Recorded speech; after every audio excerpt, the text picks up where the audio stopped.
Itu karamah. Itu hebat. Tabiat hawa nafsu dia suka apa? Suka tidur banyak. Cuba dia tukarkan adat tabiat hawa nafsu suka tidur banyak jadi tidur sikit. Itu karamah. Itu hebat. Berapa ramai dan berapa banyak orang yang boleh buat macam tu? Tak ramai, tak banyak. Dan bukan tak ada langsung, ada, tapi tak banyak. Tak banyak. Inilah yang disebutkan faqalilum mahum. Sikit sangatlah orang yang macam ni. Sikit sangat orang yang macam ni. Begitu juga seorang yang tabiat dia, adat dia, dalam istilah tasawuf dia panggil awaid. Awaid ni maknanya segala adat-adat kebiasaan nafsu. Apa adat nafsu dia? Adat nafsu dia suka makan banyak, ataupun orang panggil suka minum banyak, ataupun suka bercakap banyak. Cuba dia tukarkan adat nafsu yang suka makan banyak, minum banyak, tidur banyak, cakap banyak kepada sedikit. Sikit makan, sikit minum, sikit cakap, sikit tidur. Itu orang panggil awaidun nafsi, adat-adat kebiasaan nafsu. Kalau dia berjaya menukarkan adat, itulah namanya karam. Kerana tak banyak orang yang boleh buat macam tu. Baik, cuba kita tengok lagi. Adat kita duduk dalam masjid sehari semalam berapa jam? Cuba kira tengok. Campur 5 waktu, campur dengan kuliah, ada 4 jam. Tak ada kan? Tapi adat kita boleh menghadap televisyen, boleh menghadap Facebook, pelayan Facebook, layan internet kan? Sampai 4, 5, 6, 7, 8 jam tak apa. Lepas tu panggil adat kita iktikaf di kedai kopi sampai 3-4 jam boleh. Nak iktikaf dalam masjid sejam pun tak boleh. Kalau kita boleh tukar adat kita macam tu, itu karamah. Itu karamah. Duduk di kedai kopi boleh sampai 3-4 jam. Saya macam-macam topik tajuk. Tapi kita duduk dalam masjid, iktikaf dalam masjid, tak sampai 2,5 jam. Nafsu kita tak suka benda-benda yang macam tu. Nafsu tu. Itu orang panggil, kalau boleh tukar adat kebiasaan nafsu, itu nama karamah. Seperti mana kata Imam Abdul Abbas Al-Mursi radhiyallahu anhu. Itu maksudnya kata orang yang digulung, mana orang yang ditukarkan daripada orang itu segala sifat hawa nafsunya, nafsu yang jahat itu, maka tiba-tiba sampai ia kepada Tuhannya, tiba-tiba sampai kepada Allah Subhanahu wa ta'ala. Itu situ. Baik, maka kita kena faham maksudnya tiba-tiba sampai ia kepada Tuhan. Sampai di sini tentuan sampai ilmu. Yang kami usul ilmi namanya. Bukan sampai jisim ke jisim, bukan sampai jirim ke jirim. Itu dipanggil sampai baru kepada baru. Maka Tuhan kita bukan baru. Jadi sampai seorang itu kepada Allah dipanggil sampai ilmu. Seperti mana kata Syekh Ibnu Athaillah radhiyallahu anhu dalam hikamnya, dia kata wusuluka ila Allahi wusuluka ila ilmi bihi. Wusuluka ila Allahi artinya sampainya engkau kepada Allah Ta'ala itu ialah wusuluka ila ilmi bihi, iaitu sampainya engkau kepada mengenal Allah, mengetahui Allah. Dan pengetahuan kita mengenal Allah Subhanahu wa ta'ala. Bukan sampai jirim ke jirim. Siapa baca dengan tuan-tuan sampai ke masjid bukan kampung. Ini jirim ke jirim, dan jisim ke jirim. Tuhan kita bukan jirim. Baik, itu mana sampai di situ. Dengan makna Allah Subhanahu wa ta'ala tukarkan dia daripada kejahilan kepada ma'rifah, kepada pengetahuan. Bila mana seorang itu tentuan dia dapat menukarkan tabiat nafsu dia.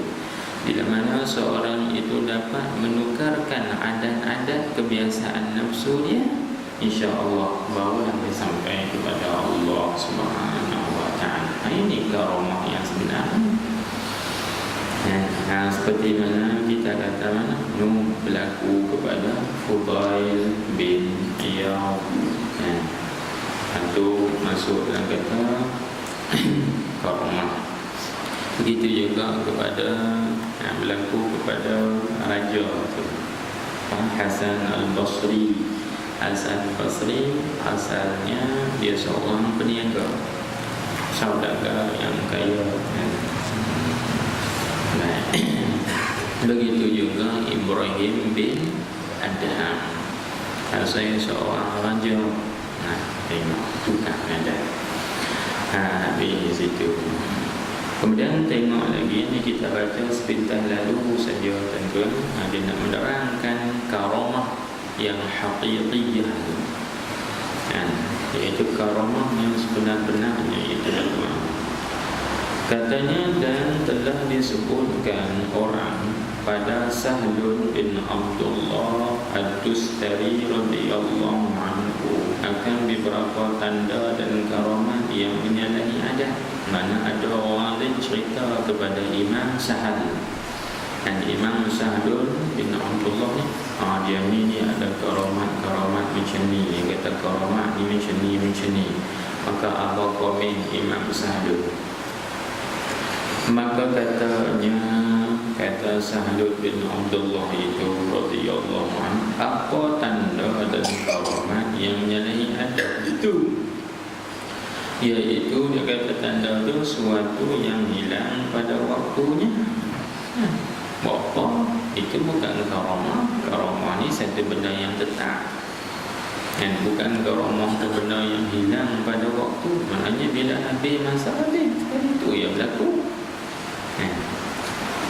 Tetapi kata Imam Sahal, dia kata tetapi karamah yang amat besar itu, iaitu menggantikan Allah Ta'ala perangai yang jahat daripada perangai dirimu itu, Tuhan gantikan dengan perangai yang kepujian. Ini karamah yang besar. Inilah makna dibulungkan tadi ni. Inilah makna ditukarkan segala sifat hawa nafsu dan adat-adat nafsu kita yang jahat, tukar jadi baik. Itu nama karamah. Jadi muafakat perkataan Sayyidi Abu Abbas Al-Mursi dengan kataan Imam Sahlun sama. Jadi yang kata karamah yang besar sekali, bila mana Allah Ta'ala tukarkan, gantikan akhlak-akhlak ataupun perangai yang celah itu, Tuhan tukarkan dengan perangai yang terpuji. Itulah karamahnya. Itu karamah tentu. Kemudian kita istiqamah pula dengan akhlak tersebut. Allah itu lagi besar.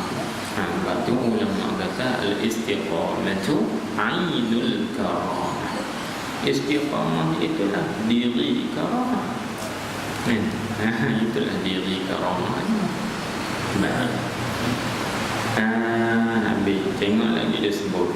Dan kata setengah daripada segala masyayikh, itu tuan-tuan dia ada huruf alif. Dan segala masyayikh, dan mim shin alif, masyayikh. Dan situ dia tak boleh huruf alif, kita tambah huruf alif.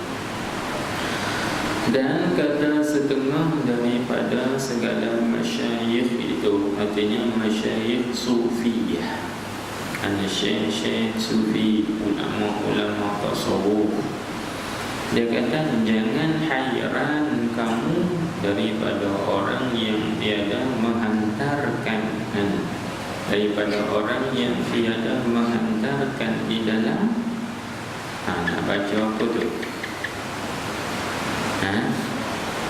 Nak baca apa tu? Jim, ya, ba, nya. Nak baca apa? Jamban. Ya, nak baca apa? Inilah perlunya kita talaqi. Itu perlu talaqi, musyafahah, terima daripada mulut guru. Dia campur sikit tu dalam bahasa Arab dia panggil jaib. Jaibnya berbaris sikit. Jaib tu bahasa Arab. Melayu kita panggil apa? Melayu kita panggil poket baju. Jadi pakai baju panggil jaib. Di situ. Baik. Dia kata mana? Tengok sekali sebut situ kan. Dia kata mana? Dia kata jangan hairan kamu daripada orang yang tiada menghantarkan di dalam jaibnya, mana di dalam poket bajunya tu akan sesuatu, maka dimasukkannya akan tangannya ke dalam jaibnya, mana dalam paket baju, maka dikeluarkannya akan tangan itu daripadanya akan tiap-tiap barang yang dikehendakinya. Hak tu tak sahiran. Ni tengok ahli silat mata juga. Dia tunjuk kat kita topi. Topi dekat leh kat tu, kalih kat ni, kalih tak ada apa kosong dalam topi. Tiba-tiba dia masukkan tangan dia dalam topi, buat keluar burung merpati. Itu tak sahiran. Orang kafir pun boleh buat. Itu maksud dia buat misal yang tu. Jadi kita tengok dalam poket baju dia tu kosong, dia tak masukkan apa. Tiba-tiba dia masukkan tangan dia dalam poket baju, buat keluar-keluar, tengok 2-3 ketui mai. Jangan heran. Tengok tadi pakai baju kosong. Dia tunjuk ni, tengok kosong, tak ada apa. Lepas tu dia pun ambil tangan dia, masuk terus dalam poket baju, kemudian buat keluar poket baju, tengok-tengok. Ketui mai 2-3 4 ketui. Kita pun, tak anjum, heran. Jangan heran. Itu kata setengah ulama. Jangan heran. Sebab apa? Itu orang kafir ahli silat mata pun boleh buat. Ni heran apa? Dia pun tak semayang pun, dia pun tak puasa pun, dia pun tak berzikir pun. Ni heran apa? Tetapi yang kita kena heran apa ni? Bila dia masukkan sesuatu dalam poket dia, buat keluar tengok tak ada apa. Tengok sebut tetapi tengok dia sebut situ, dia kata tetapi hairankan oleh kamu daripada orang yang menghantarkan, mana orang yang meletakkan di dalam jaibnya akan sesuatu, maka dimasukkannya tangannya itu ke dalam jaibnya, dalam poket bajunya, maka tiada dapatnya akan dia akan sesuatu tadi, maka tiada beroleh dia. Hak tu kenahan. Dia buat masuk dalam poket, tiba-tiba nak ambil buat keluar tak ada. Nak cerita kata apa? Hak ni hak luar biasa sedikit, hak biasa sangat. Hak nu. Baik, kita tengok lagi. Kerana apa? Kerana kebanyakan yang macam nu, hak yang macam pertama tu, itu banyak orang boleh buat. Sehingga orang kafir pun boleh buat juga. Orang yang tidak menyembah Allah Subhanahu Wa Taala pun boleh buat. Tak sahiran, tak pelik. Itu bukan satu benda yang pelik. Tengok lagi. Dikata orang bagi Abi Muhammad Al-Murta'ishi radhiyallahu anhu bahwasanya si fulan tu maknanya kinayah daripada seseorang. Si fulan berjalan ia di atas air. Pendek orang jalan atas tanah, dia berjalan atas air. Jadi kita orang awam ni menganggap, oh ini pelik pada orang ni, keramat ni. Maka apa kata Syekh Muhammad Al-Murta'ishi ini, dia kata, maka katanya, kata Abi Muhammad Al-Murta'ishi, dia kata hamba yang ditetapkan akan dia oleh Allah Ta'ala pada menyalahi hawa nafsunya itu, hamba yang macam tu itu terlebih besar daripada berjalan atas air dan terbang di udara. Hak besar lagi. Kakak ialah tahiyat tu tak besar mana lagi. Kakak boleh terbang atas angin tak besar mana lagi. Kerana yang tu orang yang tak mantap pada ilmu ataupun pada akidah pun boleh buat juga. Orang yang mengamalkan kerohanian tapi bukan kerohanian Islamiah, bagi secara Islam pun boleh buat juga. Jalan atas air, terbang atas udara, biasalah benda tu. Cuba tengok ahli seni mempertahankan diri macam kungfu, tai chi ke kan, boleh jalan. Malah tak pernah sembah pada Tuhan pun, tak pernah sembahyang pun, tak pernah sujud kepada Allah Subhanahu wa taala. Kita besar mana? Kita orang awam ni yang menganggap benda tu besar. Itu kata ulama. Jangan ini.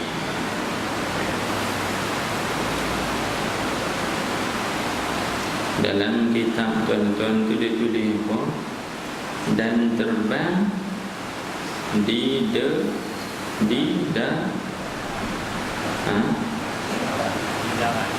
darat. Takkan terbang di darat. Tu tuan-tuan kena potong buang tak tu. Di udara. Terbang di udara. Dalam kitab tu dia tulis di darat. Silap cetak tu.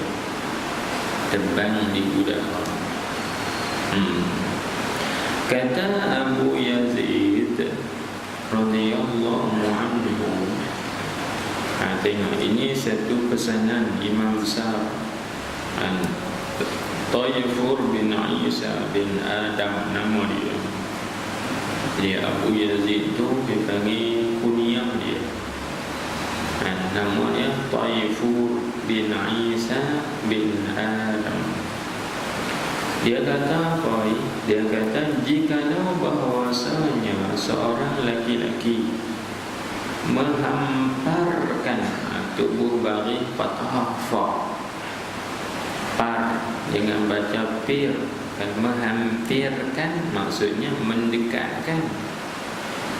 Sini baca menghamparkan, hampar adalah artinya jikalau bahwasanya seorang laki-laki menghamparkan ia akan musallanya atas air. Musalla di sini tuan-tuan bukan tempat semayang. Kalau kita sebut musalla, dipanggil tempat semayang, isim makan, tempat semayang, maknanya makanus salah, tempat semayang. Tapi murad musalla di sini dipanggil kain sejadah. Dipanggil kain sejadah, kain hampar tu dan sejadah, dia tempat dia nak sujud. Artinya kalaulah seorang laki-laki itu dia menghamparkan akan kain sejadahnya di atas air, dan duduk bersila ia di udara. Tengok, kita bila kita tengok macam tu, wali besar wali besar ni mudah sangat kita tertipu. Maka Imam Abu Yazid dia pesan, jangan mudah tertipu. Fala taghtarru bihi. Jangan kita tengok maka jangan terpedaya kamu dengan dia, dengan seorang laki-laki tadi. Walaupun dia menghamparkan senjatanya di atas air, kemudian dia boleh duduk di atas udara semayang, jangan lagi kita tertipu. Habis tu kita kena perhatikan apa? Dia kata hingga engkau pilih, artinya adalah engkau pandang, pilihkan betapa kamu dapat akan dia, akan seorang laki-laki itu, pada mengerjakan suruh Allah Ta'ala dan menjauh larangan Allah. Jadi kita kena tengok orang kita hari ni, kalau lah datang ke Syekh besar, kata Syekh datang daripada mana-mana negeri, dia boleh hamparkan sejadah atas ayat, ni wali qutub, wali qutub, wali fa'ala. Kita ni mudah fanatik, ta'assub ni.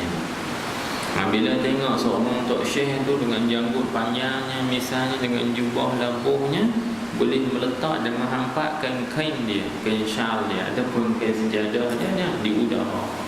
Dia naik semayang atas itu. Ni wali besar ni. Jangan kita tertipu, kata Imam Abu Yazid Al-Bastami, sehingga kita kena perhatikan dia. Bagaimana dia ketika datang perintah Allah Subhanahu Wa Taala, adakah dia cepat-cepat menjunjung perintah Allah dan melaksanakan? Dan bagaimana pula keadaan kelakuan dia ketika datang ataupun ketika berhadapan dengan tegahan dan larangan Allah? Adakah ia cepat-cepat berpaling? Itu kita kena perhatikan.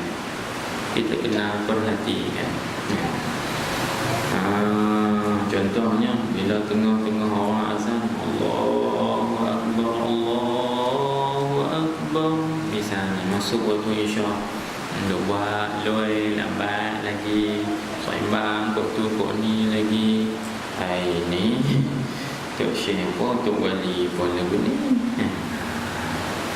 Lepas tu sembang lajak main sampai dekat nak habis maghrib dah, barulah nak semayang. Dia berkata semayang juga, betul lah semayang, tapi dia mendahulu dan dia mengutamakan hak mana? Hak nafsunya, makan, minum, sembang, cakap, ataupun dia mengutamakan hak Allah Subhanahu Wa Taala. Kalau betul-betul ni dia seorang yang mempunyai karamah, kedudukan di sisi Allah Subhanahu Wa Taala, maka dia akan mengutamakan dan juga mendahulukan hak Allah di atas hak nafsu ataupun hak diri.